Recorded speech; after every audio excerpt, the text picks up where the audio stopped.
Jai Hind students, I am Jyoti Chaurasia, your science teacher. Today I am going to explain the another chapter of science, that is study of matter.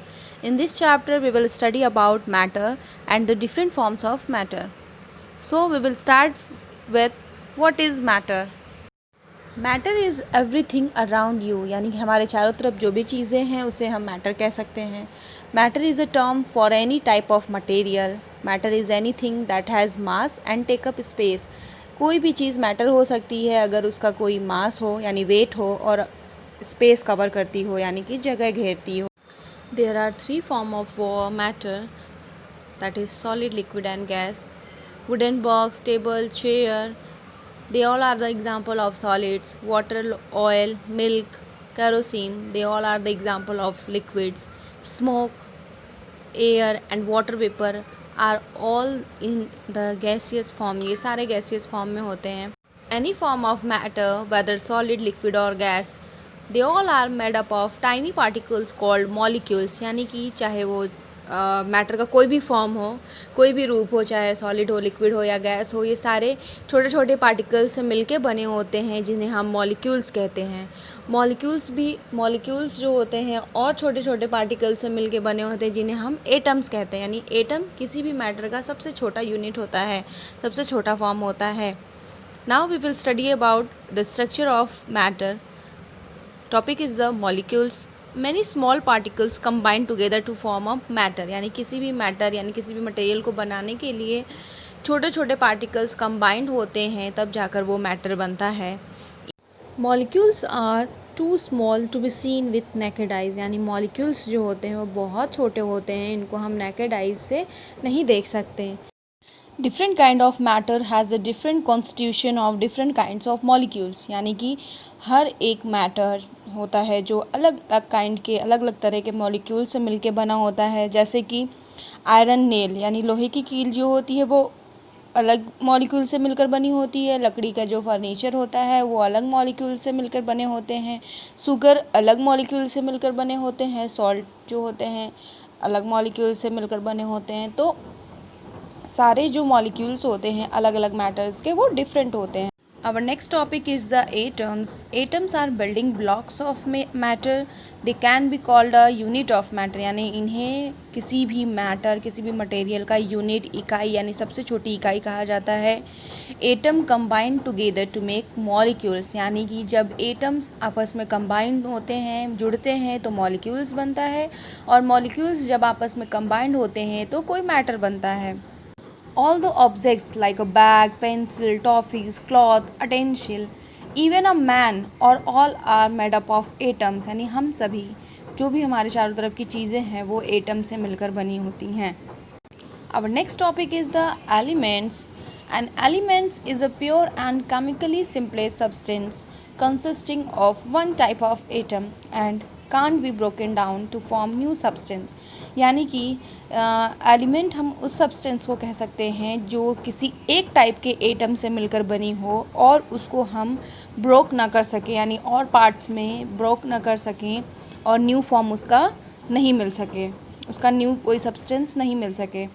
Each elements has its unique character. यानी कि सारे elements के एक उसके unique character होते हैं क्योंकि वो सभी एक एटम से मिलकर बना होता है. Like hydrogen, oxygen, mercury, calcium etcetera.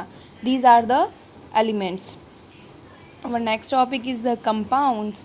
A chemical compound is a pure chemical substance consisting of two or more different elements. यानी कि कंपाउंड हम उसे कहते हैं, ऐसा केमिकल सब्सटेंस होता है जो दो या दो से ज़्यादा एलिमेंट से मिलकर बना होता है.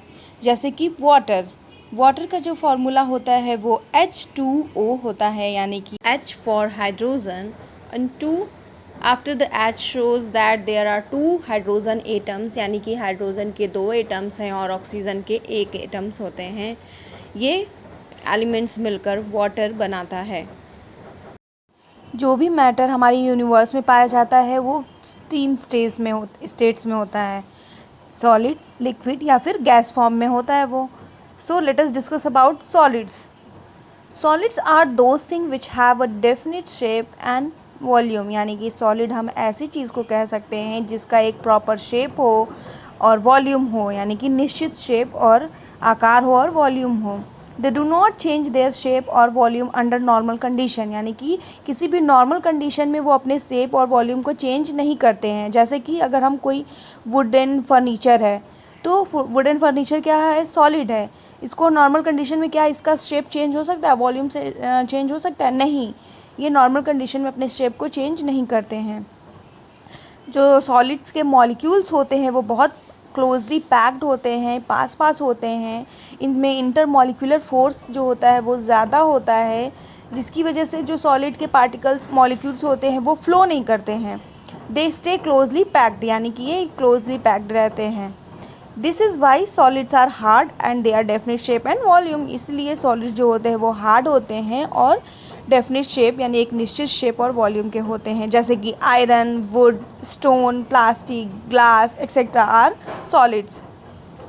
Liquids, the matter that have definite volume but no definite shape are called liquids, यानी कि लिक्विड्स के वॉल्यूम तो निश्चित होते हैं बट जो उसका शेप होता है वो निश्चित नहीं होता है। उसे हम जिस बर्तन में रखेंगे, लिक्विड जो होता है, या वाटर ले लीजिए या मिल्क या ऑयल, कोई भी लिक्विड ले लीजिए, आप जिस अटेंसिल्स में उसको रखेंगे वो उस शेप का हो जाएगा, उसका शेप निश्चित नहीं होता है।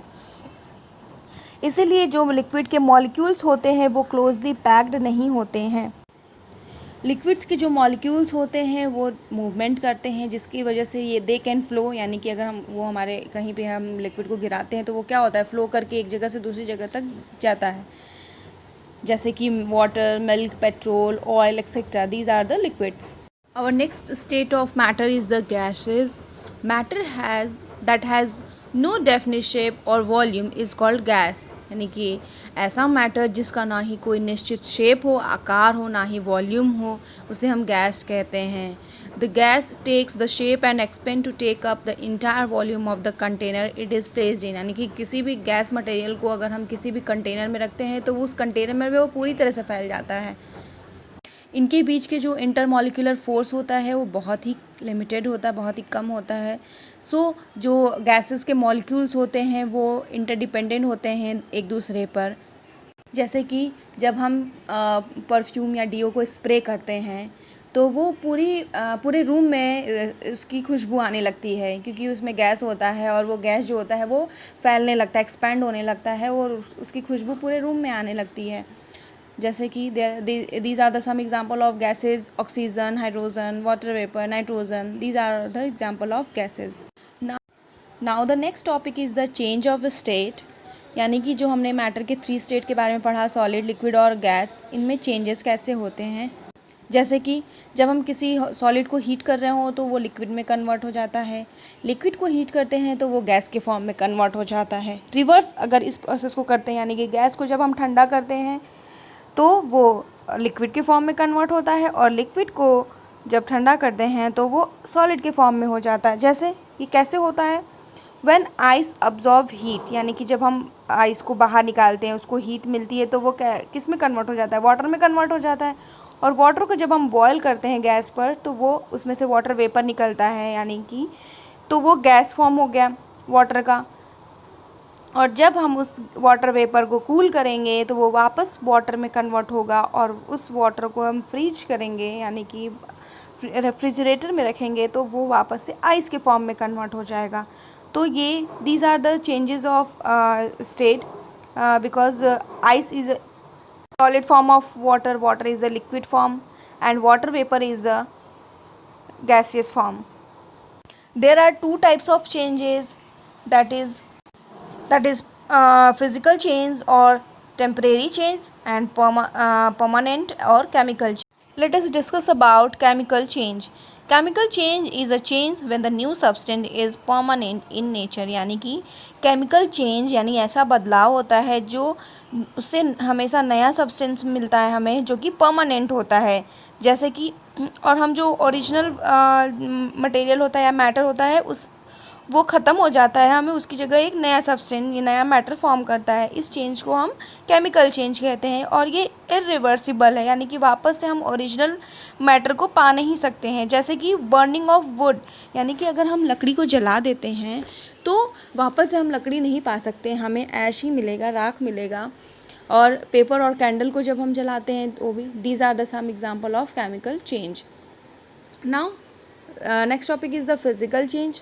When the new substance formed during the change is reverted back to its original form. यानी कि फिज़िकल चेंज को हम टेम्परेरी चेंज भी कहते हैं. जैसे कि क्योंकि ये क्या होता है, इसमें न्यू सब्सटेंस तो फॉर्म होता है लेकिन वापस से इसमें ओरिजिनल सब्सटेंस मिल जाता है. जैसे कि वाटर को जब हम फ्रीज करते हैं, रेफ्रिजरेटर में रखते हैं तो वो आइस में कन्वर्ट हो जाता है, और आइस को जब हम बाहर निकालेंगे तो वो वाटर में कन्वर्ट हो जाता है.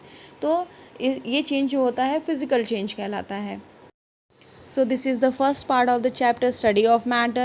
In our second part we will study about solution, types of solution, and mass, volume and density, etc. Thank you.